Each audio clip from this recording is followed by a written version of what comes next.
महागठबंधन की 2024 के इलेक्शन को देखते हुए मीटिंग हुई पटना के बिहार में। अब अमित शाह से पूछा गया तो उन्होंने बोला कि ये फोटो सेशन था और कुछ भी नहीं था। हालांकि अपोजिशन पार्टी तो खैर ऐसे ही बोलती है, सामने वाले को ऐसे इग्नोर करने की कोशिश करती है जैसे वो एग्जिस्ट ही नहीं करती, जैसे उसका पूरा प्रोसेस ही खराब है। लेकिन अगर एक सिंपल एनालिसिस करें ना तो कुछ हद तक फोटो सेशन ही लगता है। आप एक अलायंस क्यों फॉर्म करते हो? ताकि जो भी आप अलायंस फॉर्म कर रहे हो, लेट्स सपोज 5 पॉलिटिकल पार्टीज है, तो आप इसलिए फॉर्म करते हो ना कि वो 5 पॉलिटिकल पार्टीज के जो वोट्स हैं, जो उनके लॉयल वोटर्स हैं, वो डिवाइड ना हो, वो कटे ना एक दूसरे से वोट, है ना। लेकिन आप फिर बुलाते हो कि डीएमके पार्टी के एमके स्टालिन को, आप बुलाते हो अरविंद केजरीवाल को। जो डीएमके पार्टी है उसके तो पिछले इलेक्शन में जब 2019 के इलेक्शन थे तो 38 सीटें आई थी उनकी 39 में से, वो कांग्रेस के अलायंस में है ही, तो उनसे आपको क्या चाहिए? अगर आपको अलायंस फॉर्म कर रहे हो तो वो किसके वोट काट रहे हैं? लालू प्रसाद यादव के? बिहार में, यूपी में, वेस्ट बंगाल में, दिल्ली में कहाँ वोट काटेंगे? ऐसे ही केजरीवाल है, उनको तो खैर एक ही सीट आई थी पिछले इलेक्शंस में 2019 के, वो वैसे भी सिग्निफिकेंटली बहुत ज्यादा फर्क नहीं डालने वाले हैं। दूसरा, केजरीवाल की जो जनता है वो सिर्फ पंजाब और दिल्ली में है, वहां भी दिल्ली की जनता ने इनको वोट नहीं किया था। सिग्निफिकेंस ज्यादा कुछ खास है नहीं, और वो वोट भी नहीं काटते। वो आपके अखिलेश यादव के वोट नहीं काटने वाले, वो आपके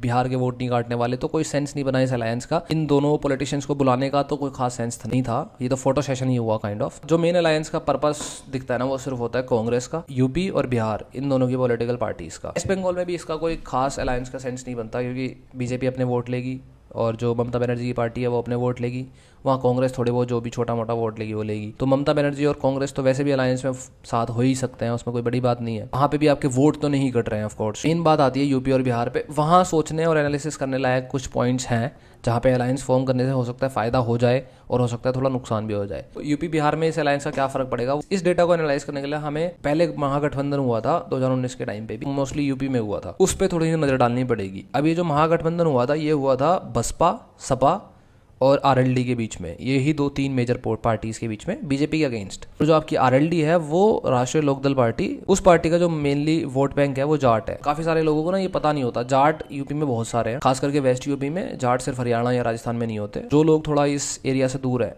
दिल्ली एनसीआर और वेस्ट यूपी और हरियाणा के एरिया से, उन्हें शायद ये पता नहीं होता है। चौधरी चरण सिंह हमारे प्राइम मिनिस्टर रह चुके हैं, उन्हीं की फैमिली इस पार्टी को चलाती है। इनका हुआ था महागठबंधन 2019 में। अब उन्हीं आंकड़ों के हिसाब से मैं आपको समझाने की कोशिश करूंगा कि महागठबंधन कैसे ज़्यादा सक्सेसफुल नहीं हो पाता है। 2002 से लेकर 2007, 2012, ये 3 लगातार 15 साल तक सपा और बसपा की गवर्नमेंट रहती थी। मतलब पहले सपा, फिर बसपा, फिर सपा, ये 15 साल तक रही। बीजेपी का कोई खास वहाँ पे था नहीं। अब जब ये सपा बसपा होती रहती थी ना, तो एक चीज़ समझानी बहुत ज़रूरी है कि जब सपा की गवर्नमेंट आती थी तो मुस्लिम्स का अपर हैंड होता था, मुस्लिम्स और यादव का। और जब बसपा आती थी, जो दलित समुदाय है उसका थोड़ा सा अपर हैंड हो जाता था, और खासकर जाटव कम्युनिटी का। एक चीज़ समझनी बहुत मुश्किल नहीं है कि जब 2 पार्टीज आपस में जीतती रहती है तो उनके जो लॉयल वोटर्स होते हैं ना, उनमें आपस में द्वेष फैल जाता है, लड़ाई होने के चांसेस रहते हैं, और आपस में उनके जो सोचने का तरीका वो अलग हो जाता है। क्योंकि ऐसा होता था यार, जब मायावती जी की गवर्नमेंट थी, बहुत सारे केसेस देखने को मिले थे जहाँ पे SC/ST एक्ट होता है उसका नाजायज फायदा उठाया जा रहा था यूपी में। कोई भी इंसान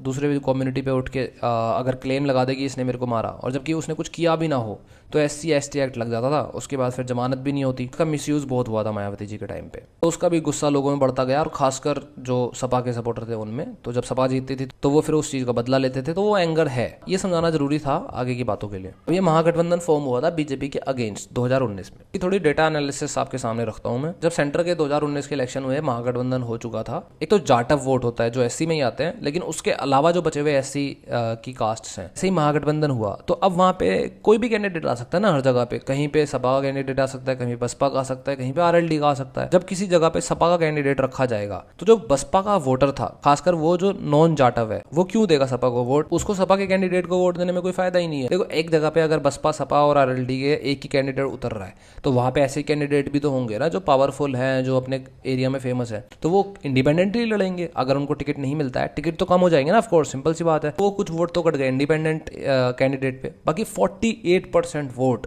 SC कास्ट का जो नॉन जाटव था वो टोटली पड़ा बीजेपी को, जो कि बहुत शॉकिंग सी बात थी। दूसरा, जो जाटव कम्युनिटी है जो बहुत ही लॉयल है मायावती जी की, उसका भी 17% हिस्सा बीजेपी को पड़ा। जबकि ऐसा होना, जो मायावती का बिल्कुल ही खास वोट है वो मायावती को ना पड़े, बड़ी मुश्किल चीज है, बहुत ही हाईली अनलाइकली है। ये यूपी वाले बंदे कनेक्ट भी कर सकते हैं, लेकिन ऐसा हुआ क्योंकि महागठबंधन ने इसको नुकसान पहुंचाया। एक और बात कि जब इलेक्शन सेंटर में होता है, जब स्टेट में होता है, वो बहुत ही चेंज हो जाती है पॉलिटिक्स सेंटर में आके। ये आप इस चीज से समझ सकते हो कि यादव वोट जो है वो अखिलेश यादव का काफी लॉयल वोट है, लेकिन फिर भी 23% वोट बीजेपी को पड़ा था, क्योंकि जो बसपा और सपा के सपोर्टर्स थे उनको ये भी पता रहता है कि बसपा और सपा का अब अखिलेश यादव या फिर मायावती जी तो प्राइम मिनिस्टर नहीं बनने वाली है, इनकी जो रीजनल पॉलिटिक्स है वो रहेगी तो सिर्फ स्टेट तक ही। अभी जो पूरा महागठबंधन फॉर्म हुआ था तो सपा और बसपा इस बेसिस पे अपना कैंपेन कर रहे थे कि बीजेपी जो पूरी पार्टी है वो एंटी दलित और एंटी ओबीसी है, लेकिन ये टोटली खाली से क्लेम है, क्योंकि बीजेपी में ओबीसी के कैंडिडेट्स भरे पड़े हैं। दूसरा, इतने ज्यादा कैंपेनिंग करने के बाद भी ओबीसी का ऑलमोस्ट 80%, यादवों को अगर हम हटा दें, यादव तो वैसे भी अखिलेश यादव का काफी खास वोट है ना, तो अगर उन्हें हटा दे तो 80% जो ओबीसी का वोट था वो बीजेपी को ही पड़ा था 2019 के इलेक्शंस में, इवन आफ्टर दिस कैंपेन। एक और बहुत अजीब सी बात है कि जो आरएलडी पार्टी है जो महागठबंधन का हिस्सा थी, दोनों बसपा और सपा से जुड़ी थी साथ में, उसका जो मेन वोट बैंक है वो जाटों का वोट बैंक है, लेकिन फिर भी उन 2019 के इलेक्शंस में 91%, मतलब मेरे हिसाब से highest of any caste, 91% vote जो है वो बीजेपी को पड़ा था। उसका एक रीजन तो मुजफ्फरनगर राइट्स थे ऑफ कोर्स। दूसरा, जाटों को बसपा और सपा से कोई खास लेना देना नहीं है, तो वो महागठबंधन में क्यों बिलीव करे। एक और बात मैं आपको बता देता हूँ, लोगों को पता नहीं होती, राकेश टिकैत जी ने, जो अभी आप फार्मर प्रोटेस्ट और रेशनल प्रोटेस्ट में देखते हो, इन्होंने ही बीजेपी को जितवाया था यहाँ पे, इन्होंने ही बीजेपी की तरफ वोट को चेंज कराया था, पोलराइज कराए थे वोटों को और हेल्प की थी बीजेपी को जीतने में 2019 में। बहुत अजीब सी बात है, लेकिन आप रिसर्च करोगे तो आपको मिल जाएगा। तो ये कुछ सिनेरियोस थे कि महागठबंधन होने के क्या कॉन्स है। प्रोज तो बहुत कम ही है, कॉन्स ज्यादा है, लेकिन महागठबंधन फॉर्म होने से पहले ही यहाँ पे काफी मतभेद हो गए। केजरीवाल जो है वो कह रहे हैं कि कांग्रेस उस ऑर्डिनेंस को अपोज क्यों नहीं कर रही है जो सेंटर ने दिल्ली के लिए लागू किया है, उसका अपोज नहीं कर रही, तो हम फिर महागठबंधन का हिस्सा नहीं हो सकते। वो पहले ही बैकआउट करने को तैयार है। ऑर्डिनेंस को कांग्रेस इसलिए अपोज नहीं कर रही, मे बी क्योंकि उन्हें पता है कि अगर सेंटर में वो पावर में आते हैं तो वो क्यों छोड़ें उस पावर को जो दिल्ली के ऊपर उन्हें मिल रही है, यूनियन गवर्नमेंट को मिल रही है। एक्चुअल में ये है क्या ऑर्डिनेंस, जो सिविल सर्वेंट्स होते हैं ना, वो यूनियन गवर्नमेंट उनका ट्रांसफर और कौन सिविल सर्वेंट आएगा कहाँ पे जाएगा वो यूनियन गवर्नमेंट डिसाइड कर रही है फिलहाल के हिसाब से, लेकिन दिल्ली गवर्नमेंट चाहती है कि ऐसा ना हो। मतलब पुलिस और पब्लिक ऑर्डर तो ऑफ कोर्स सेंटर के हाथ में ही रहता है, लेकिन ये जो सिविल सर्वेंट्स का ट्रांसफर और उनकी नियुक्ति वगैरह है वो भी सेंटर के हाथ में है इस टाइम, तो वो चाहते हैं कि वो हमारे हाथ में रहे। और इस चीज पे केजरीवाल प्रोटेस्ट काइंड ऑफ कर रहे हैं और काफी सारे पॉलिटिकल पार्टीज उन्हें सपोर्ट कर रही है, लेकिन कांग्रेस नहीं कर रही, क्योंकि कांग्रेस को ये लालच है कि सेंटर में हम आ गए तो भाई हमें भी चाहिए वो पावर। तो खैर फिलहाल के हिसाब से महागठबंधन कुछ खास प्रोडक्टिव नहीं है, अंटिल अनलेस की फ्यूचर में कुछ चेंजेस करे जाएं, बीजेपी कोई बहुत ज्यादा बड़ी गलती कर दे। लेकिन अगर 1% मान भी ले कि ये महागठबंधन जीत जाता है तो उसके बाद जो बंदरबाट शुरू होगा, उसके बाद जो कहानी शुरू होगी, वो देश के लिए तो ऑफ कोर्स अनफॉर्चुनेट होगी, क्योंकि कभी भी जब ऐसा अलायंस फॉर्म होता है और लड़ाइयाँ होती है तो पॉलिटिशियंस आपस में इतनी राजनीति करते रहते हैं कि देश का तो कुछ हो ही नहीं पाता। तो जिनको शो देखना है उनके लिए अच्छा है, पॉपकॉर्न लेके बैठेंगे टीवी के सामने और देखेंगे क्या हो रहा है, आज क्या हो रहा है। डेली डेली पॉलिटिशियंस की लड़ाई हुआ करेगी अगर महागठबंधन जीतती है तो, but let's see how it goes.